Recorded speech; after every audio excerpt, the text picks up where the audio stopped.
No, they were doing their own stuff. They got Josh asked me to do the enduro with him next year, but I said I don't know if he was taking the piss or not. In the Trans Am thing, yes, that's actually really cool. But do you want to drive one of those things? I have done one test day in it, or one session in it at Wakefield, and I thought they were the best things ever. Yeah, absolutely loved them. That's what I'm saying. I reckon they're the sickest cars ever. That's what Dan really wants to do. Yeah. Okay, I'll probably get some heat on. Yeah, sure. That's what Brooke said. My personality suits it, obviously. It does. Yeah. You'd fit right in with people like Mark Crutcher and stuff. Absolutely, that'd be perfect. Yeah. I think they're a great car. Like, I drove the car once, and at the time I'm thinking, this is a bit weird. This big baggy tyre and, the 4-speed dog box and stuff. I thought this is a bit weird. And I drove it and I thought, it makes a lot of sense now. Everything worked together. Yeah. Like, I thought the power was very suited to the tyre, which was very suited to the brakes, which is very suited to the handling, which is very suited to just the whole class and how it ran. Yeah. So I thought those 15 or 20 laps I did at Wakefield, man, they were great fun. Oh my God, I had a great time. Was it Josh's car? Or was it someone else's? No, it was Mark Crutcher's car. Yeah, okay. I drove. So it was same day Josh actually drove his first TA2 as well. So we were there at the same day at Wakefield. So I don't know. He asked me to do the enduro with him, and I don't know if he was taking the piss or not. But I don't think he was, because you've literally won everything since the get-go. So I've been looking at my calendar, looking at my flights, thinking, this could be possible. So I'm actually talking to him. He's coming up to Sydney tomorrow, so I'll talk to him tomorrow. Yeah, cool. And I'll have a chat with him and see if he's actually serious about that. What do you rate them to, like, obviously you've been in Carrera Cup for a year, isn't it? It feels Michelin like 2 Sprint, years. Yeah, Michelin Sprint. So you've driven that car. What do you rate? Because apparently, because of my old man, which you've seen races Carrera Cup as well, he's told me that they're very hard cars to get a grip of, and you have to be smooth but aggressive, but there's some weird angle to make them really quick, these Porsche Cup cars. Pretty much nailed it. It's like you got to be smooth and aggressive, so you got to do all the polar opposites for everything. So I think to drive around and do a lap time, I reckon they're probably, if you wanted to do a decent lap time, they're probably not too bad, because they've got the paddle gearbox, so you can't stuff that up. Huge slick tire on it, so you can achieve an outright lap time very, very easily. I feel it's always it's the same with every car. That's that last little bit is where it really gets hard. So, like I was saying, they got a little bit of aero, not huge amount. They got that massive slick tire on the rear. The rear engine is what probably you struggle with. So obviously they don't turn very well. All the weight's at the back, so it's really a skill to try and drive it in and keep the weight on the front. You got to really trail really late, and when you're trailing really late, then you're prone to front locking, and the feel isn't great. I'm getting a bit more used to the feel, but the feel's hard. Is it similar to the Formula 4 then? Because we've got the engine in the back of those things. So the Formula 4 is probably the easiest, is the best step you can do to make that transition the easiest. To Carrera Cup. For sure. Okay. The principle of how you drive is the exact same. It's identical. The way you achieve your throttle, the brake, the steering, it's just that all you're doing is transferring it to something that's a bit bigger. It's got a little bit more power, sort of thing. So the Formula 4 is great for that. You learn how to drive properly. It's great. So if you have overlaid Formula 4 data and Porsche data, man, it looks very, very similar. Yeah, right. It's just that it's great because in Formula 4 you can kind of get away with releasing the brake a little bit early because they don't weigh too much, sort of thing. They turn quite well.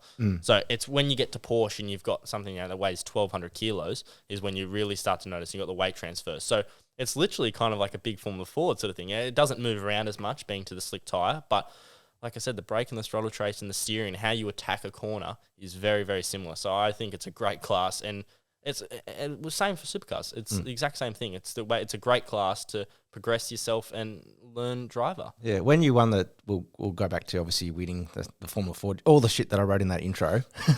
But you said you just drove the Dick Johnson Racing thing that you won. So you've driven obviously a Trans Am, a Porsche Cup car, and a Mustang, which was a front-running Mustang, right? Yes. So when you went to the Dick Johnson thing, were they like maybe looking at you to race supercars at that point, or were they just treating you as just the driver who won the test? Were they actually like looking deep into it, and were you getting a lot of evaluation, or was it just kind of like, oh, he's here and pass him on to the next person? So I was probably a little bit skeptical about it. I thought, obviously it was a prize from winning the Australian Formula 4 Championship. So I'm looking at thinking, they're just going to get there. You're going to do 5 laps and they're going to say, oh, thanks for coming. See you later, sort of thing. Yeah. I couldn't have been any more wrong. Yeah, it right. was the most unbelievable day. They were the most genuine, down-to-earth, such nice people.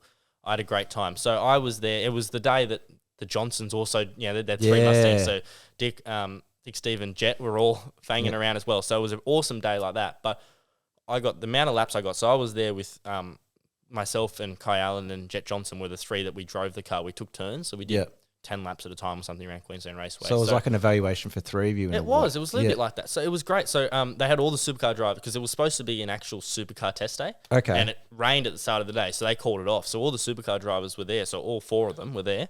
So they were there, just nothing to do. So they came over and helped us. So yeah, right.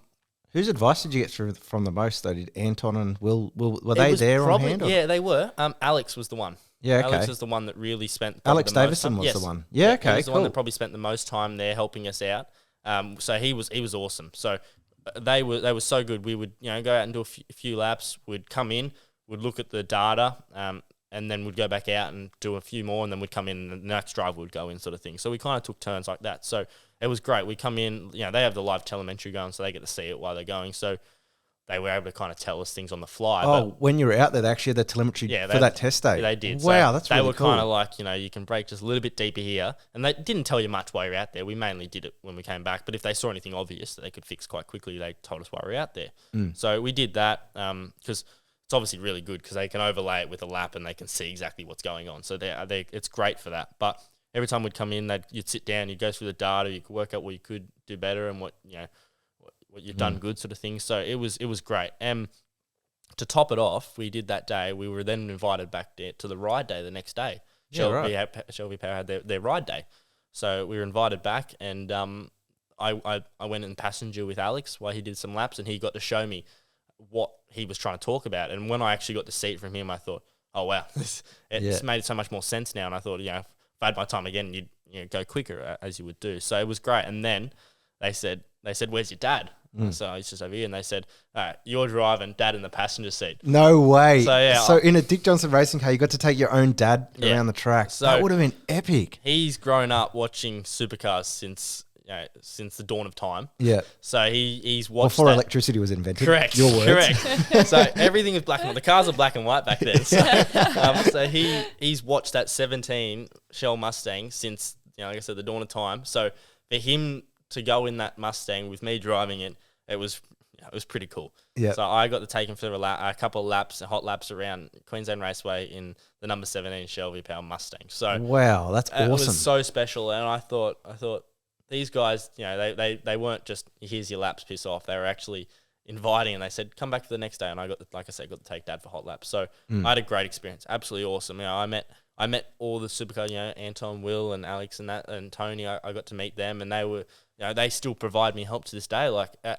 for example, on the grid at Sandown, it started to rain real on slicks, and Alex walked over and just gave me a couple of pointers for the track to help me out. Yeah. And same at Adelaide on the weekend, he was pitted next to us, and Tony helps me often, and Will and Anton. You even had Stephen Richards help you the last one, didn't you? We did. Stephen was there because Cameron was racing himself. So you've had a lot of influence from a lot of supercar drivers just randomly, I guess, the way through it just happened. Do you know what I mean? Like your story of events, like you've just had guys. Correct. I haven't really been overly super involved with supercars due to my pathway through Porsche, but I actually know a lot of them, and I know I'm very good friends with Charlie Schwarkolt, who's obviously Team 18. So I've known him for a long, long time, and he's actually helped and guided me a lot through what I'm doing. Really, really good friend. He's absolutely awesome. So I know him quite well. He actually lent us his workshop. We had on the way to Phillip Island, we had a gearbox failure at Bathurst, so we had another gearbox in. So he lent us his workshop, to change our gearbox on the way to Phillip Island. Is this for Adelaide? Is this Phillip Island? Oh, for Phillip Island. Yeah, so okay. the weekend before. Yeah, so he actually let us use his workshop. He moved his supercars out of the road. We put our Porsche in there, which was a bit weird. Yeah. And we changed the gearbox in his workshop. So that was how nice he was to lend that to us. So I actually know a lot of people up and down the supercars paddock. So before you were going to America, were you maybe thinking of doing Super 2 like Cam, or was there just this weird thing where you're like, it's a great opportunity because I remember hitting you up on Instagram going, what are you doing in America? And I was like writing all these random teams. Yeah. And there's me in my head going, oh, he's signed with Team Penske. He's the next Scott McLaughlin. Oh, he's racing for Andretti. And you're just like, oh, nah, man, you're just playing it off. And I was like, the McElrea thing was just a complete spanner in the works. It was. I think I probably wasn't overly subtle that I was going to. I was over there in America. I was just tripping around, sort of thing, just enjoying myself, really. Yeah. Deep down, we did have a hidden agenda, Yeah. but no one thought that was Porsche. No. Everyone's straight away thinking, oh, you're going over there to do Indy Lights sort of thing, or IndyCar, USF sort of thing. That's straight away what everyone thinks. So that was I know everyone's thinking, oh yeah, he's looking at the States, and then when it came out the Porsche thing, I think that was a little bit left of field, but it kind of makes sense now you know about it. Yeah. Are you going to be roommates with Hunter, or are you just going to get your own place? Nah, he's I like to say roommates with Will Power. So Hunter lives in Indy, so I'm going to be based in Mooresville, which is just north of Charlotte, North Carolina. That's where all the teams are. 39 of the 40 NASCAR drivers live in Mooresville or Charlotte. Yeah. Penske's there. I met Will Power when I was over there last time. He's just around the corner as well. So that's where they all are. So. Are you going to get a go-kart and join the rest of them? Because they have that little go-kart track. That's what Will said to me, yeah. So I went to the GoPro Motorplex, and we were just, we were driving past. We just left the Penske workshop, and we were just driving along and thinking, oh, look at this, go-kart set. I'm thinking, US, this will be pretty cool. I'd never heard of GoPro Motorplex. Yeah. And now I know of it. That's a pretty well-known go-kart track. So we bowled in there, and we're, looking around. And all of a sudden, we look over, and I'm thinking, shit, that looks like Will Power. We walk over and it is. He's there just spannering his own go-kart, just running around. And I speak to him. I said, oh, hi, my name's Tom, and told him what I'm doing. And he said, oh, I told him we're going to live in Mooresville, just near him. Yeah. So he's like, you have to get a go-kart and come race with me. So that's on my agenda next year. I've got to find a go-kart, get a go-kart, take it down. I'm going to run around the track and keep some fitness up. Apparently all those boys have their own, like you'll probably join them. They like rent out garages and they just throw it out, and it's such a sick little track. Like I've seen on Instagram. Right next to the dummy grid. And ironically, Will Power's garage is number one. Yeah. So he has garage number one. But it is awesome. Absolutely awesome facility sort of thing. It's a higher track, I think, during the week, but they make it it's a proper go-kart track.